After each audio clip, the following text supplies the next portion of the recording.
in which we will discuss the benign and malignant tumors of thyroid. This shows the microscopic picture of the thyroid gland, which comprised of variable sized thyroid follicles, and these follicles are lined by follicular cells which secrete thyroid hormones T3 and T4 on stimulation of TSH, and these are filled with colloid material.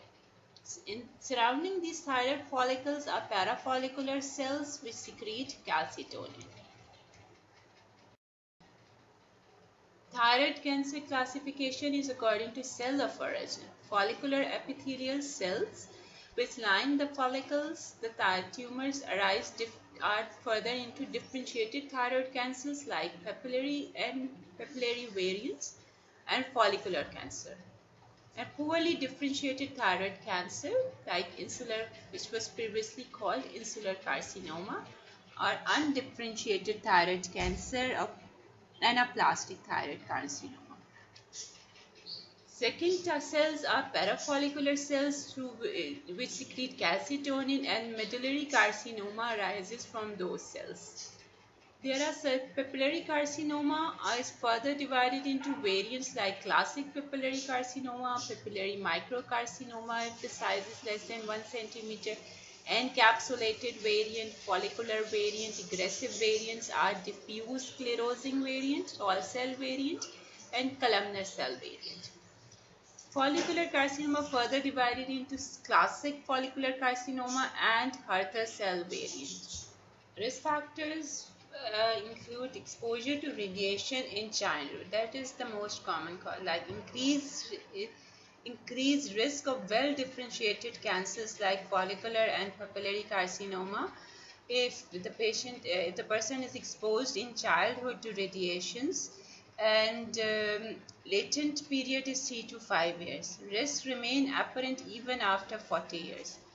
Or there's increased risk in victims of nuclear disasters, family histories of their first degree relatives, or if they have history of thyroid cancer syndromes like familial adenomatous polyposis, Gowden disease, Carney complex, and medullary cancer thyroid syndromes have association with MEN2A and MEN2B syndromes, and Hashimoto's thyroiditis like it's increased risk for thyroid lymphoma.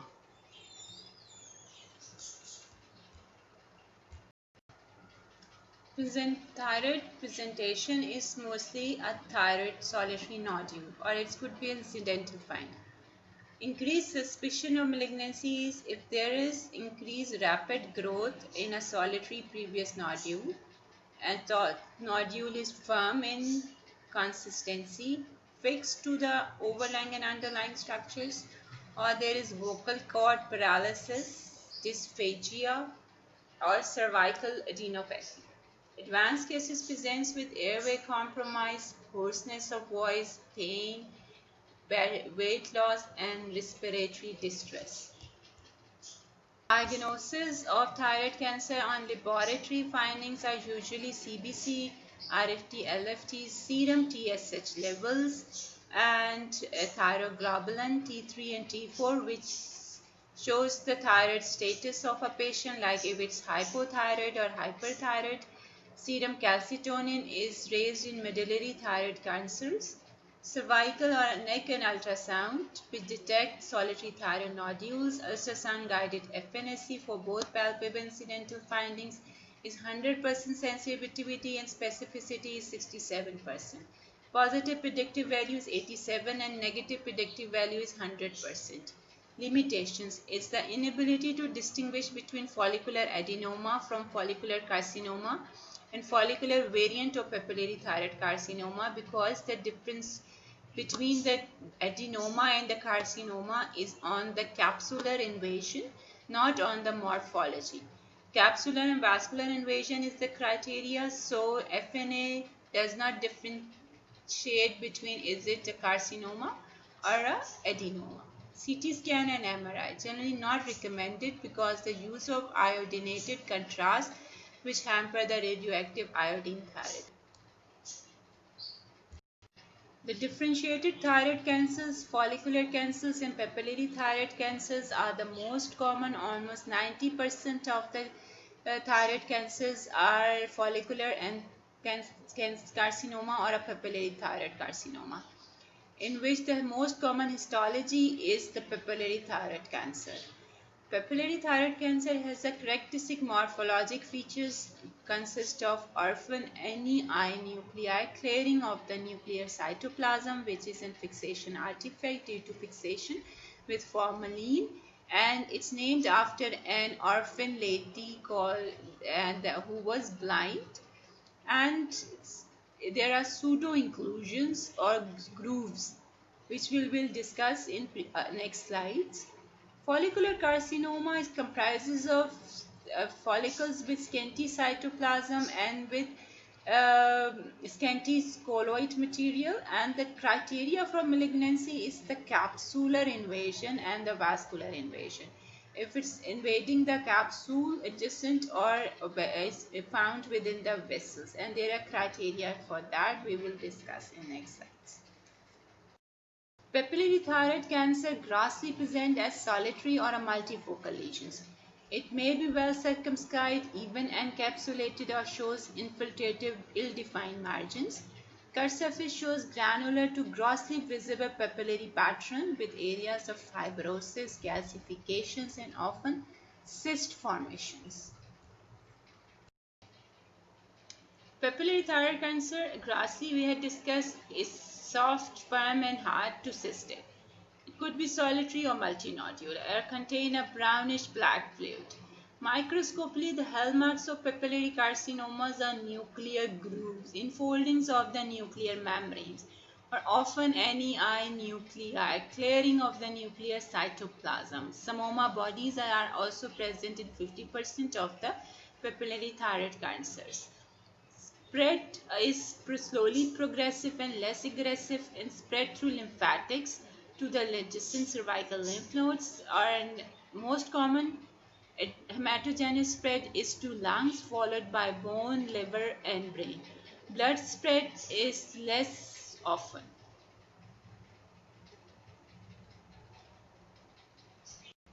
Papillary thyroid cancer, this is the histologic picture showing the variable size follicles filled with colloid material, and there is a nodule which is characterized by formation of papillary structures with fibrovascular cores, and these true fibrovascular cores are lined by malignant papillary thyroid carcinoma cells. On low power you can appreciate the clearing of the nuclei. And if we measure on the microscope, it's like less than 1 centimeter in diameter, so it's an incidental finding. It's called micropapillary carcinoma if the size is less than 1 centimeter. This is the histologic picture of showing features of papillary carcinoma, in which you can appreciate there are papillary fronds containing fibrovascular cores and lined by these malignant cells which shows clearing of the optically clear nucleus. There is clearing of the cytoplasm. This is an artifact due to fixation with formalin, and nuclei are oval. You can appreciate the nuclear grooves, the nuclear membrane infoldings, which is the hallmark of papillary carcinoma, is the presence of these nuclear grooves.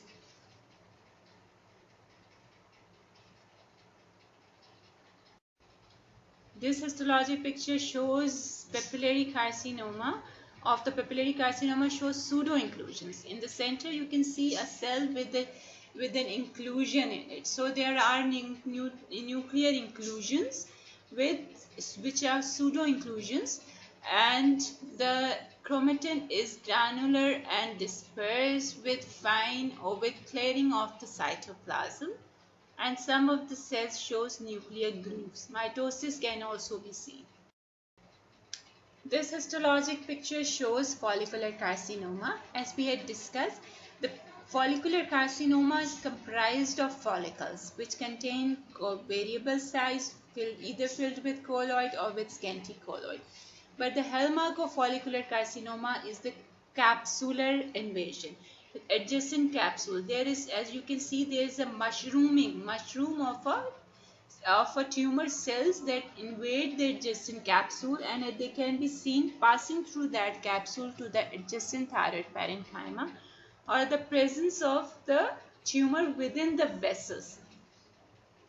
And the vessel should be near the capsule or within the capsule, and the presence of tumor embolus adherent to the lining of the endothelial lining of the vessels, or lifting the endothelial lining, or covered with fibrin cap. So criteria for follicular carcinoma is not architecture or cytologic features, it's the presence of capsular and vascular invasion. This is the gross picture of a thyroid, which shows a solitary thyroid nodule rimmed by a capsule, and the cut surface is gray brown, and there is a thin fibrous capsule. On grossly, there is no invasion through the capsule of the nodule. If it's invading the capsule, or then it raises the suspicion of follicular carcinoma, or sometimes it is not grossly evident that the tumor is invading through the capsule. It is confirmed on microscopy. This is the histologic picture of that nodule, in which you can see these small variable site compressed follicles with scanty colloid and a thick capsule. And these follicular cells are not invading the adjacent capsule, and the adjacent thyroid parenchyma is compressed. So this is the follicular adenoma, a benign neoplasm of thyroid follicular cells, follicular adenoma. Now, follicular adenoma, as we discussed, is a nodule which presents with solitary or dominant nodule, usually non-toxic, and the nodule microscopically shows microfollicles, and is sharply circumscribed by a capsule, and there is no invasion of capsule or blood vessels. While in follicular carcinoma, there is the capsular and the vascular invasion. As you can see, there cells are invading the vessel lined by endothelial cells. So there is capsular or vascular invasion of the neoplastic cells, which is the criteria for a malignancy in follicular. Medullary carcinoma of the thyroid, which arises from the parafollicular cells. Grossly, the tumor shows a solid pattern of growth and do not have connective tissue capsules. Histologically, these tumors are contain typically amyloid material, that is the deposition of calcitonin, and this amyloid you can stain with Congo red stain, and that gives apple green birefringence on polarized microscopy. You can see an amyloid present as homogeneous extracellular eosinophilic material, derived from calcitonin molecules and is secreted by the neoplastic cells.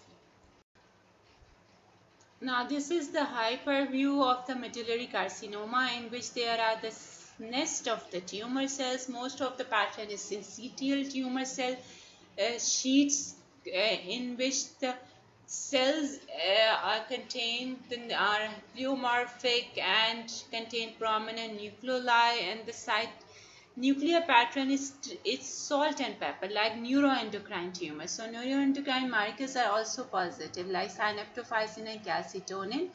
And there is, as if you appreciate, these nest of tumor cells are separated by, there is an eosinophilic homogeneous material and pink homogeneous amyloid, which can be confirmed on Congo red stain.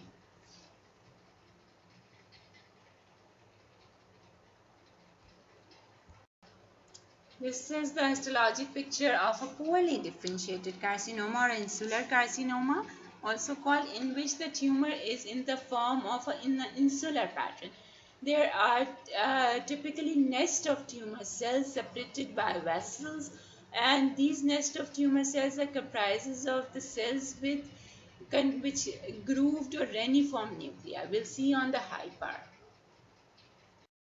This is the hyper view, which shows the typical insular or a nested pattern, separated by tiny compressed vessels, and the nuclear eye of these nests are, as you can see, there are prominent nucleoli and their nuclear membranes irregularity or a convoluted grooved nuclei can be seen. There, the criteria for poorly differentiated carcinoma is there is no papillary architecture, and the insular or nested pattern is more than 75% of the tumor cells, and the nuclear features of papillary carcinoma are not present, as